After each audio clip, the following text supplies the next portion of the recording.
The elders in the village often say that every good thing must be done. Defeat with Buddha. Sincere heart leads to spirit. Do you do the same? On the 15th day of the new year, you must get up early and burn incense. Fold your hands together in front of the Buddha. Take care of the day. Inexplicable worries are all talk. I hope that Buddhas and Bodhisattvas can open their eyes and take a look. Give a guide. Make a wish come true. Year after year. Bamboo burned a lot. Kneeling sore. The peace and health you desire. The children are successful but have not been seen for a long time. Have you ever wondered to yourself? Even a little discouraged. It's not enough to get married by yourself. Or is this Buddha not ordinary? What's even more confusing is, there are always people around. I don't go to the temple often. There is not so much red language in but everything goes well. Like the eyes of Buddhas and Bodhisattvas. Always pity them. Where is this gap? Does worshipping Buddha also pay attention to talent? Or is there some secret way? Let's not talk about those mysterious scriptures today. From the folk customs handed down from the elderly, get to the root of this. You remember, many times you go to worship Buddha in the name of piety. Actually, it's just an obsession that can't be avoided in my heart. Let's talk about the importance of our national worship first. The elderly worship God and Buddha is never a request, but to place. In the past, in the countryside, worship the Lord of the earth before spring plowing, not for a certain harvest. Make your heart at ease. More confidence when farming. Worship Guanyin after the autumn harvest. It's not that next year will be better. Thank you for a safe year. Give an explanation for the hard days. You see, the worship at that time was with heaven and earth. Reconciliation with yourself. The heart is open. Key is smooth. But now many people worship Buddha. Everything in my heart is a must. The child must be admitted to a key school. Family must be free from illness. Make more money than last year. These have to be strung together like strings. Tie your mind firmly. Also put you with the original intention of that placement, farther and farther apart. You might say that all I ask for is serious business. Shouldn't we be serious? That's serious. It can be carefully mixed with a layer of tightness. Older people often say that they do their best. Listen to fate. This is not negative. I know how to measure. It's like growing crops. You sowed seeds. Watered, except for the grass. This is due diligence. How was the final harvest? Depends on the weather. Look at the soil quality. This is fate. If you don't force your crops to grow a few feet high, how much grain must be produced? Squatting on the ground every day and staring, I can't eat, I can't sleep. Not only tired, even the key in the ground will be disturbed by your activation. It doesn't grow well. The same is true of worshipping Buddha. You did your best. Tell the Buddha your wish. The rest should learn to relax. But you want to hold your wish in your hand. Thinking day and night. Repeatedly torn. That's not a complaint. It's torturing yourself with wishes. It also disturbs the key around you. Why are you obsessed? It doesn't work to worship Buddha. We are from the elderly. Talk about the principle of auspicious aura. There is an invisible key around people when they are alive. This gas follows your mind. Your heart is open. Bored brain. This breath is smooth. It blends in with the environment. It's easy to be in trouble. But if your heart is full of obsessions, I wonder every day why my wish hasn't come true. What if it doesn't work out? This key will become impulsive and stiff. Standing in front of you, like a wall, the compassionate key of Buddhas and Bodhisattvas is gentle and tolerant. But your wall of obsession is blocking.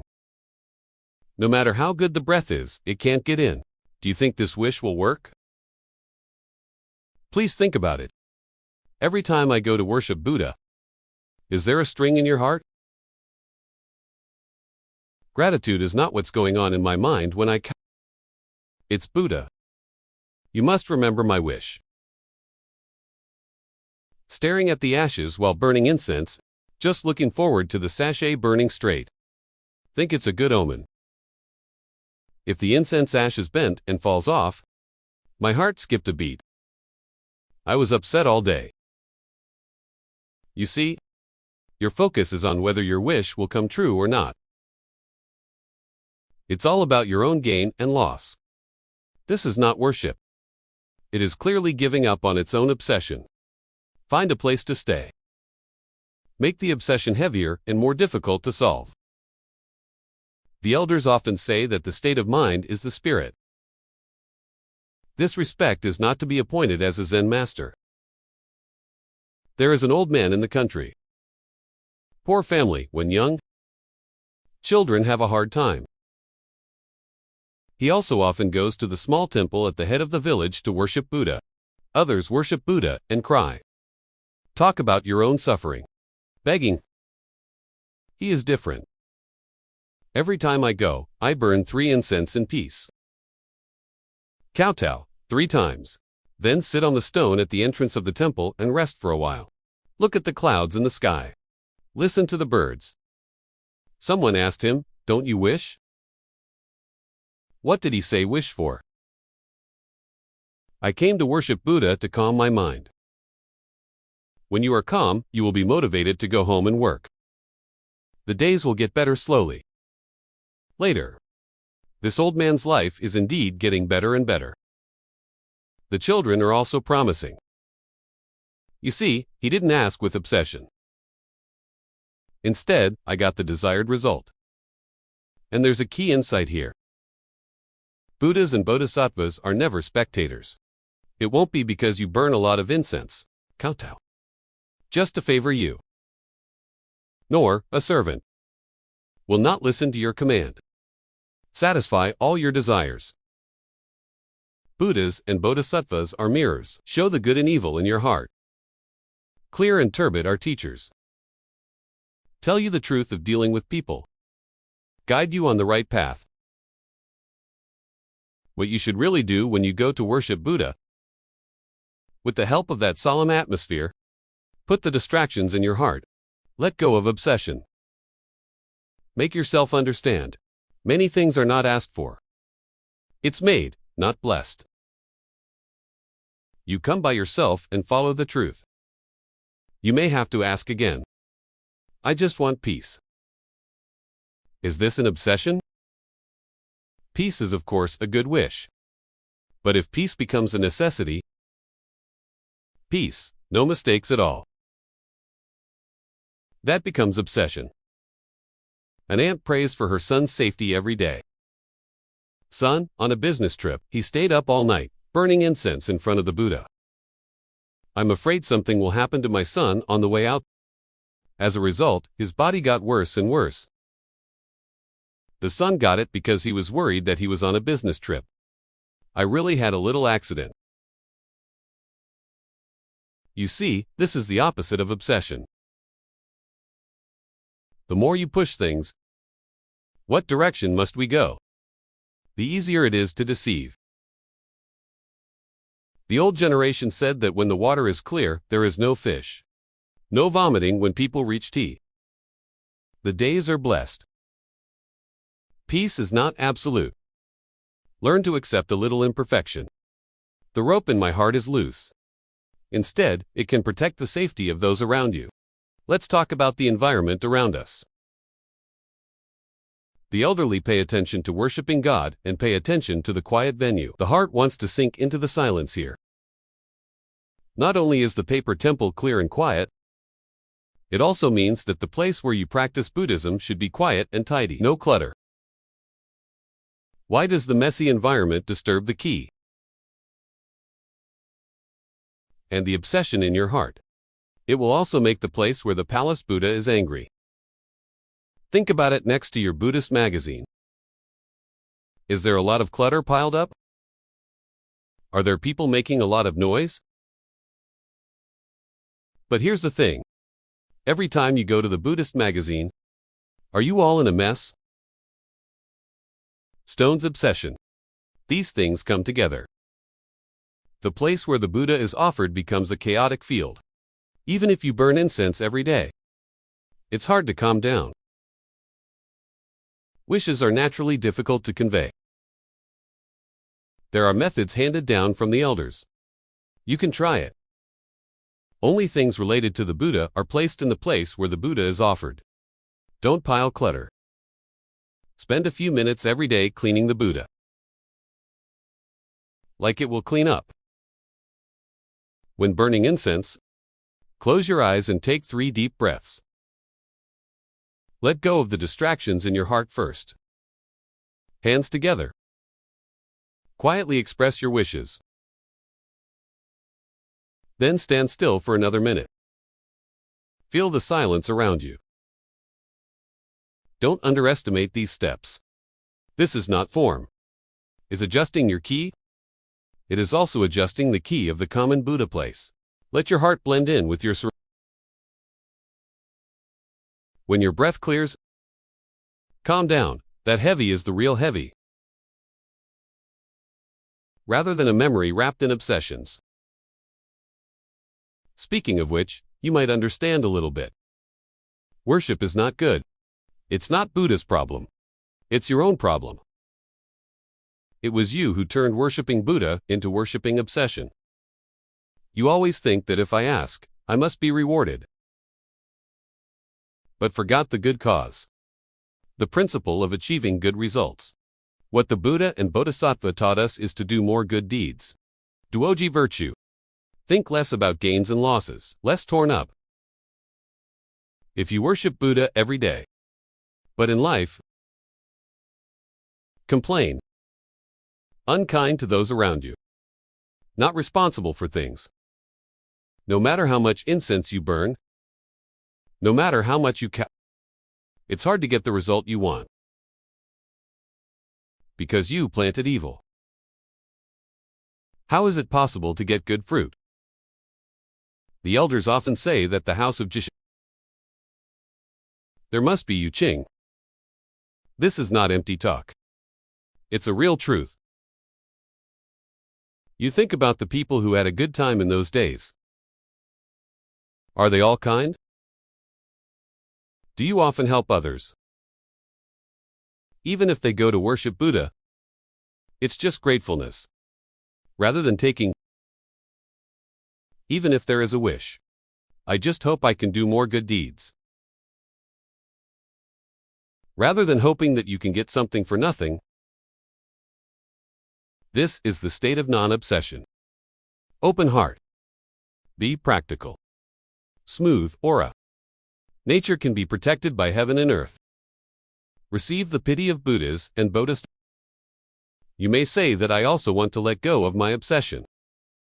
But I just can't let it go. It's normal not to let it go. They are mortals after all. Have concerns. Have desire. But letting go of obsessions doesn't make you want nothing. It's for you to learn to loosen up a bit.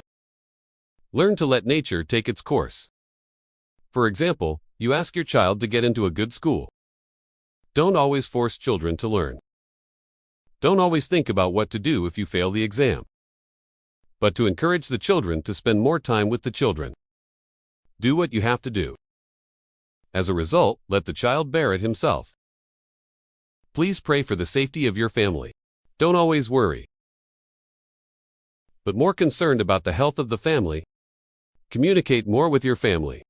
Managing a family with heart. Peace will come naturally. Here's a little way. You can try it. Every night before going to bed, Think about it for 5 minutes. Is it because of something today? Persistent. Are you troubled again because you don't have time for your wishes? And I tell myself, I'm doing my best. Leave the rest to God. It doesn't matter if the result is not good. As long as I have a clear conscience, slowly, you will find that your heart is getting brighter and brighter. Less and less worries. When you go to worship Buddha, you can really calm down. Feel the solemnity and silence. Let's talk about the worship of God in our nation. Praying to Buddha is a spiritual sustenance. A way to calm the mind. The elders don't go to the temple for anything. But in the midst of chaos, find a quiet place to rest your heart. They know life is lived by yourself. Good luck is accumulated by oneself. What Buddhas and Bodhisattvas can give is guidance. It's power, not just taking what you want. Delivered to you. If you worship Buddha as an opportunistic way, take obsession as proof of piety. That would be a mistake. Think about those who have been worshiping Buddha for many years and still can't work. Do they all share a common characteristic? Always taking, always calculating, always worried. They took Buddhas and Bodhisattvas as a tool to satisfy one's own desires. Take your obsession as a manifestation of piety. But I forgot that the original intention of worshiping Buddha is to be grateful. It's letting go. It's practicing. In fact, the Buddha is in your heart. When you let go of your obsession, the heart is good and the action is right. You are your own Buddha. When you are obsessed with obsession, live to evil. It's useless to worship Buddha every day. An old monk once said that the Buddha does not ferry everyone. It can really make your life smooth. Wishes are not fulfilled by Buddhas and Bodhisattvas. It's you.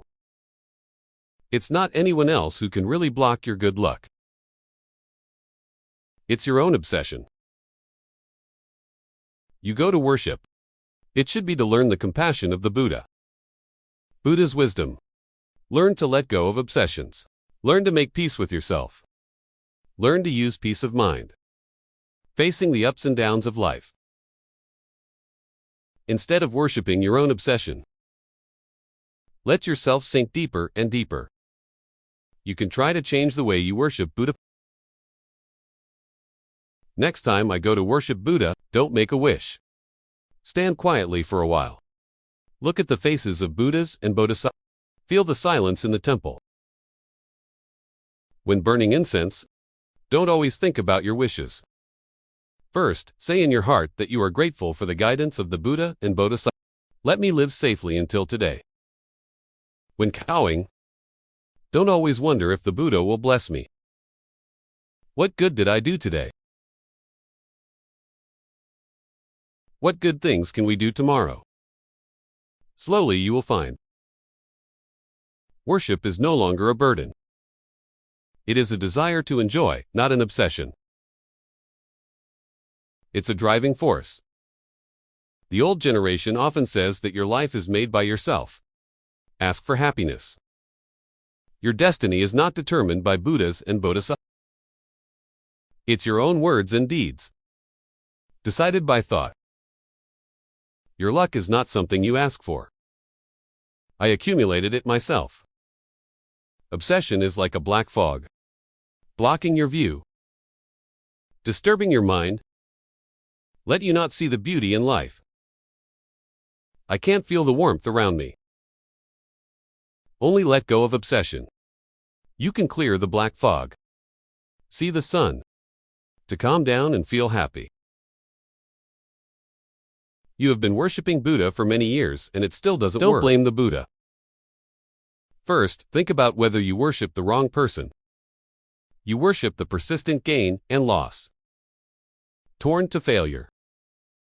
The same compassion. All things are glorious. If you worship your own obsession, even if you pray for a lifetime, it is difficult to achieve. If you worship a true Buddha, even if you don't go to the temple often, as long as the heart is kind, go straight and good luck will come naturally. One last thing I want to say to you. The meaning of praying to Buddha is not to seek. It's about repairing. Build a peaceful heart. Develop a tolerant attitude. Cultivate a kind character.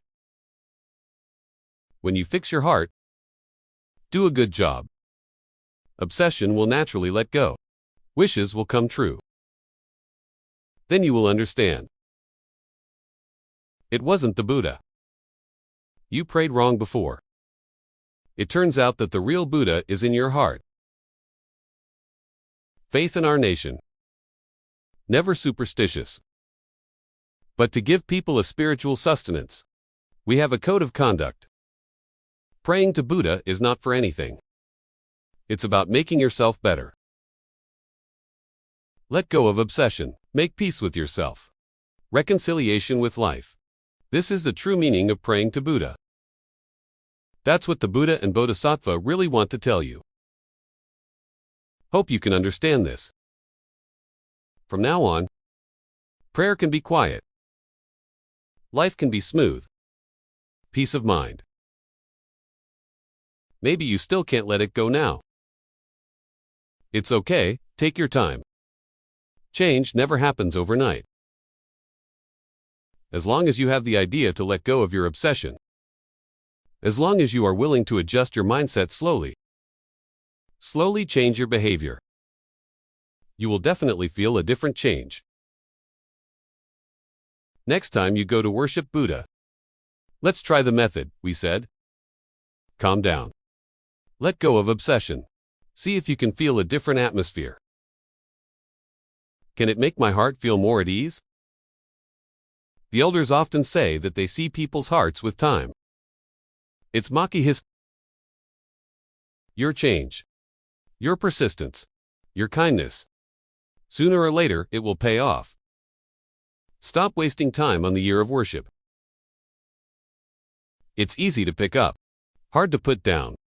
But as long as you are willing to start, the most important step has been taken. Buddha and Bodhisattva will see your life change. I will also treat you gently. May you have no obsession from now on. Peace and joy. Everything you want. Everything goes smoothly. And here's an old saying from our folklore. Sincere heart may not work. Peace of mind will be smooth. The silence here. There is no obsession. It's inner clarity and inner peace. You go to worship. The pursuit should not be the fulfillment of wishes. It's about inner peace. When your heart is truly quiet, no more obsession. You will find it turns out that many things don't need to be deliberately asked for at all. Naturally, there will be good results. This is not a blessing from the Buddha. It's the power of your own change in mindset. You can observe the good mentality of those around you. Less obsessive person. Are they always able to turn bad luck into good luck? Is it always possible to get help from others? This is the power of meditation. They don't need to worship Buddha every day, because they themselves are living like Buddhas. Compassion and kindness. Peace. So, instead of going to the temple every day to worship obsession, it is better to repair your heart in life. Repair your heart. Do a good job. Stronger than anything. Finally, I hope you can truly understand. Praying to Buddha is not praying to obsession. Practice is not seeking. Let go of some unrealistic obsessions. Let go of some of the troubles torn between success and failure. Face life with a peaceful mind. Treat the people around you with kind actions.